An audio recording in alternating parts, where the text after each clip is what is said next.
Assalamualaikum warahmatullahi wabarakatuh. Perkenalkan, saya Mar'atus Solihah. Di sini saya akan membahas mengenai media pembelajaran IPS. Media pembelajaran IPS yang berbasis Linktree, modul, video YouTube, PPT interaktif, dan kuis Google Form.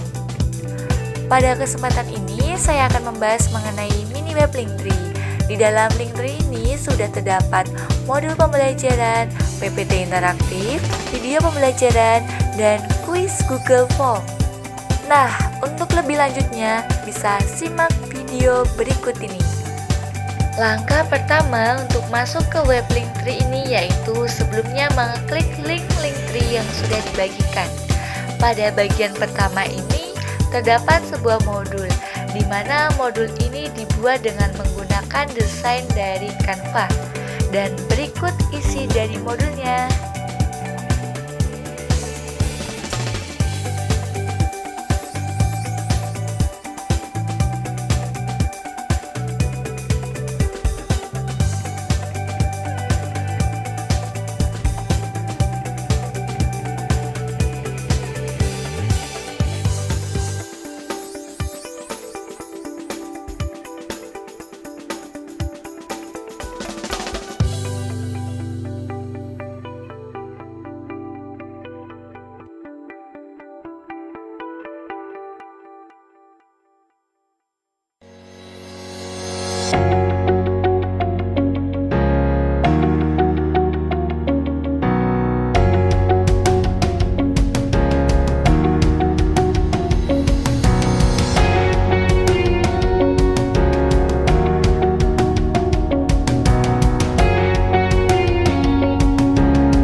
Selanjutnya bagian yang kedua yaitu video pembelajaran YouTube. Selamat menyaksikan.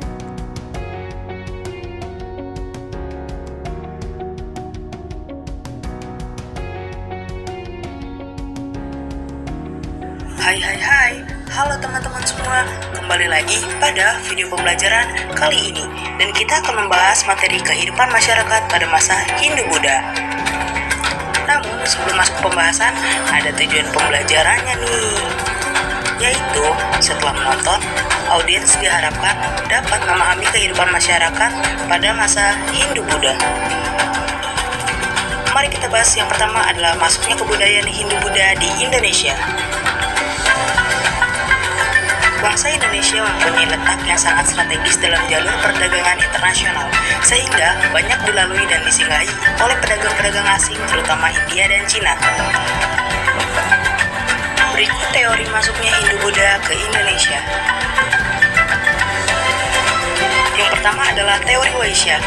Pembawanya adalah para pedagang India. Mereka menetap di Indonesia dan menikah dengan penduduk asli. Mereka memberikan pengaruh budaya India terhadap Indonesia. Yang kedua adalah teori Ksatria. Pembawanya adalah para Ksatria, dan terjadi konflik perebutan kekuasaan di Indonesia dan berkembang menjadi kerajaan-kerajaan. Yang ketiga adalah teori Brahmana, dibawa oleh para Brahmana yang menguasai huruf Pallava dan Sanskerta.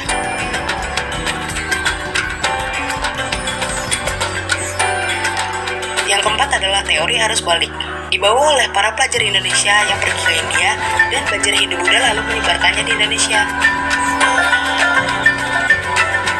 Pengaruh Hindu-Buddha terhadap masyarakat di Indonesia. Berikut adalah pengaruh Hindu-Buddha di Indonesia ya. Yang pertama, di bidang pemerintahan. Sejak kebudayaan Hindu-Buddha masuk, kepala suku diganti dengan raja. Kedudukannya tidak berdasarkan pilihan masyarakat lagi, tapi berdasarkan keturunan kerajaan. Bidang sosial. Muncul pembagian yang tegas antar kelompok masyarakat menjadi beberapa kasta, yaitu ada Brahmana, Ksatria, Waisya, dan Sudra. Bidang ekonomi. Perdagangan di Indonesia berkembang pesat sejak terbentuk jalur perdagangan Laut India Cina. Pusat-pusat perdagangan berkembang menjadi pusat kerajaan. Bidang agama. Banyak masyarakat Hindu dan Buddha yang tetap berbaur dengan kepercayaan terhadap roh halus, dan itu mempengaruhi masyarakat Indonesia. Bidang budaya. Yang pertama ada seni bangunan, yang kedua seni rupa dan ukir, tiga sastra dan aksara, yang keempat ada seni pertunjukan.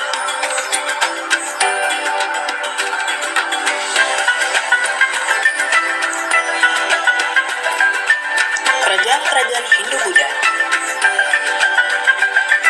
Yang pertama adalah Kerajaan Kutai. Raja yang paling terkenal yaitu Mulawarman. Penyebab keruntuhannya tidak diketahui pasti. Yang kedua adalah Kerajaan Tarumanegara. Raja yang terkenal adalah Purnawarman. Sebab keruntuhannya juga tidak diketahui pasti. Yang ketiga adalah Kerajaan Sriwijaya. Raja yang terkenal adalah Balaputra Dewa, sebab keruntuhan diserang Kerajaan Kolamandala dan Coromandel India. Yang keempat, Kerajaan Mataram kuno.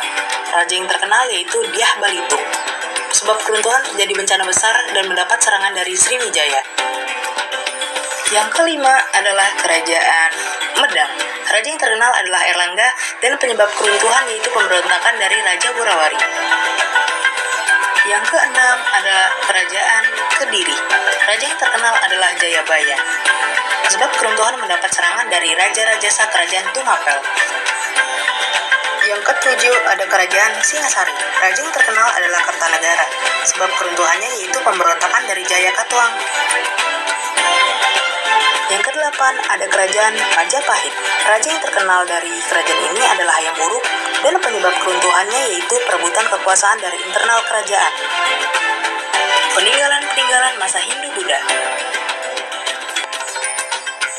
Yang pertama, candi dan stupa. Contohnya yaitu Candi Mendut. Yang kedua adalah Gapura. Contohnya adalah Gapura Uringin. Ketiga, petirtaan. Contohnya adalah Tirta Empur. Yang keempat, patung atau arca. Contohnya adalah patung Buddha Gautama. Yang kelima, relief. Contohnya relief Candi Prambanan. Yang keenam, prasasti. Contohnya adalah prasasti Cirebon. Yang ketujuh, kitab. Contohnya adalah kitab Negara Kertagama. Sekian video pembelajaran tentang kehidupan masyarakat pada masa Hindu-Buddha di Indonesia. Terima kasih. Semoga bermanfaat. Dadah.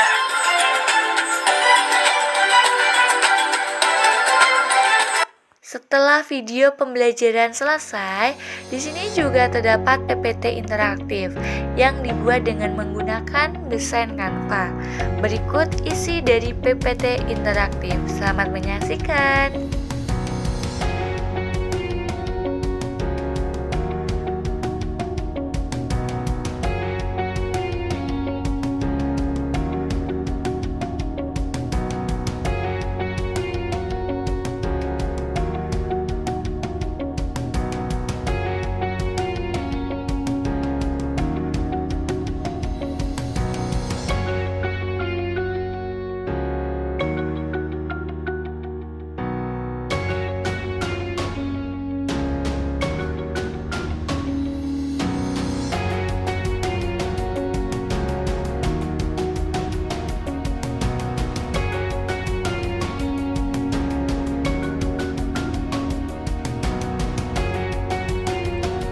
Dan selanjutnya bagian keempat yaitu kuis dengan tema kehidupan masyarakat pada masa Hindu Buddha, di mana kuis ini dibuat dengan menggunakan Google Form. Berikut tampilan dari kuis Google Form-nya. Selamat menyaksikan.